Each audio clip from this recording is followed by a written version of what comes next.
Hey guys, welcome to dream world. Hey guys, मैं आपको बताना चाहती हूँ, सॉरी यार मैं इतने लंबे टाइम तक गायब रही क्योंकि मेरे प्रैक्टिकल चल रहे हैं।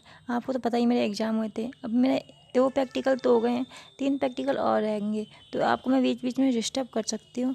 मैं कभी कभार आपके लिए वीडियो डाल दिया करूँगी, बट अगर मेरी वीडियो ना आए तो आप समझ जाना, ठीक है।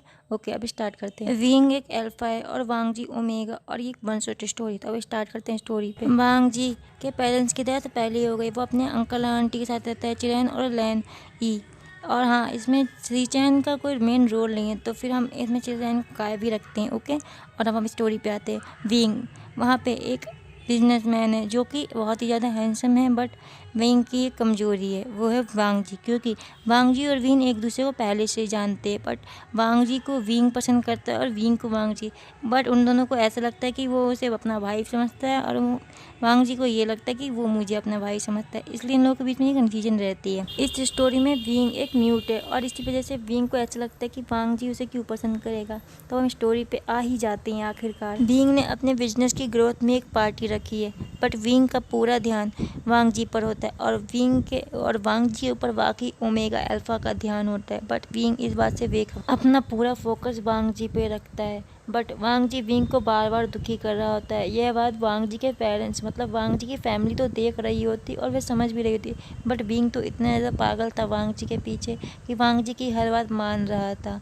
और वहीं वांग जी विंग से कुछ ना कुछ काम कर रहा था, और विंग वो काम कर रहा था क्योंकि विंग एक म्यूट था, तो इस वजह से ज़्यादातर वो किसी से बात भी नहीं करता था। वांग जी विंग को के हर इशारे को समझ जाता था, इसीलिए विंग को भी वांग जी से बात करना बहुत पसंद था, और विंग तो वांग जी को पसंद करता ही था। तो इसलिए कोई बात नहीं, आगे स्टोरी पे आते हैं।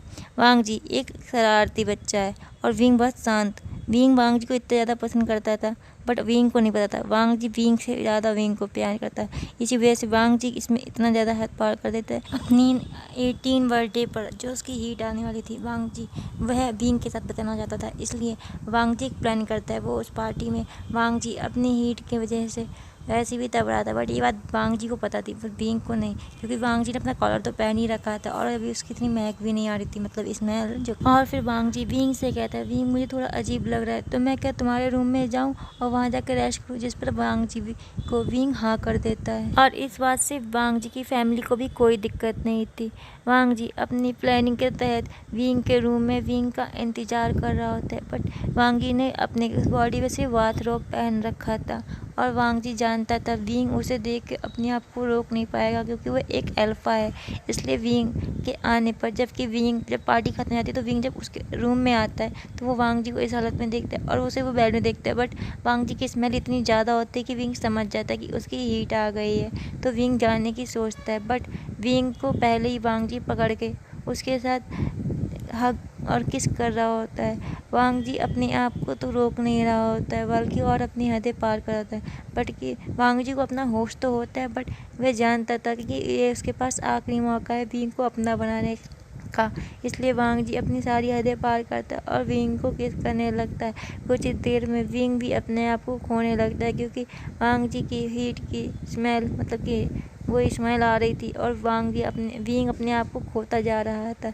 इसी वजह से विंग और वांग जी दोनों इंटीमेट हो जाते हैं, और वांग जी इस बात का पूरा ध्यान रखता है कि वांग जी अपने आप को विंग से वाइट करवा ले और बदले में विंग को भी वाइट कर दे, और ऐसा होता भी है। विंग इस बात से तो अनजान होता है, बट वांग जी इस बात से बहुत ज़्यादा खुश होता है, और वह लोग अपनी पूरी रात इंटीमेसी में गुजार देते। अगले दिन जब विंग को होश आता है तो वह शॉक हो जाता है कि उसने वांग जी के साथ क्या कर दिया। वह तो अभी छोटा सा बच्चा ही है, बट विंग को क्या पता था कि वांग जी की ये सब प्लानिंग है। बट विंग इस बात का अपने आप को गुनहगार मानता है कि वह एक 18 साल के साथ बच्चे के साथ ये सब कैसे कर सकता है, और जहाँ वो 24 साल का है, और वांग जी से 6 साल बड़ा है। इस बात का विंग को बहुत ज़्यादा अफसोस होता है, बट विंग सोचता है कि मैं अपनी पूरी जिम्मेदारी निभाऊंगा और वांग जी को हमेशा खुश रखूंगा। और फिर विंग सोच रहा होता है क्यों ना मैं वांग जी से ये पूछूं कि क्या वो मुझसे मैरिज करेगा। अगर वो मुझसे मैरिज नहीं करना चाहता है और मुझे इस गलती की सज़ा देना चाहता है तो मैं उसके लिए भी तैयार रहूँगा। बट मैं वांग जी से कहूँगा कि मैं उससे प्यार करता हूँ, क्या वो मैरिज मुझसे करेगा? ऐसा विंग सोच ही रहा होता है कि तभी वांग जी उस तरफ विंग को ऐसे अपनी किसी गहरी सोच में देख रहा होता है। बट वह कुछ नहीं कहता और कुछ देर बाद उठने का नाटक करता है और दर्द से चिल्लाता भी है, क्योंकि विंग इस वजह से अब सोच से बाहर निकलकर वांग जी की फिक्र करने लगता है। और वांग जी वहीं अपने एक्टिंग को जारी रखता है। वह ऐसे दिखाता है कि जैसे उसे बहुत ज़्यादा तकलीफ़ हो रही है, बट वह मन ही मन में बहुत ज़्यादा खुश भी होता है। विंग बहुत दुखी हो रहा होता है कि उसने इतनी बड़ी गलती कर दी है। वैसे भी विंग कुछ बोल नहीं सकता था, इसलिए वह वांग जी से इशारों में बात करता, जिस पर वांग जी पूरी तरह से एक्टिंग में मगन विंग को एहसास करवा रहा था कि उसने ये गलती की है और इसे इसकी जिम्मेदारी लेनी चाहिए। वहीं विंग भी यह सब सोच ही रहा होता है और वह वांग जी से मैरिज के लिए भी पूछता है, जिस पर वांग जी पहले तो कुछ सोचता और फिर हाँ में जवाब देता है, जिससे विंग को थोड़ी थोड़ी खुशी होती है, क्योंकि विंग को ऐसा लगता था कि वांग जी ये सब मजबूरी में कर रहा है। बट विंग को यह नहीं पता था ये सब वांग जी का ही प्लान था। इसके बाद विंग और वांग जी अपने आप को फ्रेश करते हैं और फिर नाश्ता करके वांग जी के घर में पहुंच जाते हैं, जहाँ जाकर विंग तो कुछ नहीं कहता, क्योंकि वह बहुत ज़्यादा अफसोस फील कर रहा होता है। बट वांग जी कहता है मैं विंग से प्यार करता हूँ और मैं उससे मैरिज करना चाहता हूँ। इस बात को सुनकर वांग जी के फैमिली मेंबर कुछ नहीं कहते, क्योंकि उनमें से सभी को पता था कि वांग जी विंग से बहुत ज़्यादा प्यार करता है और वह पहले ही बता चुका था कि मैं मैरिज करूँगा तो विंग से। बट इस बात से विंग शॉक हो जाता है कि वांग जी यह क्या कह रहा है, वो मुझसे प्यार करता है। शायद वांग जी मुझे अपने फैमिली मेंबर के सामने गलत साबित नहीं होने देना चाहता और वह मुझे किसी प्रकार की सज़ा भी मिलते नहीं देखना चाहता है।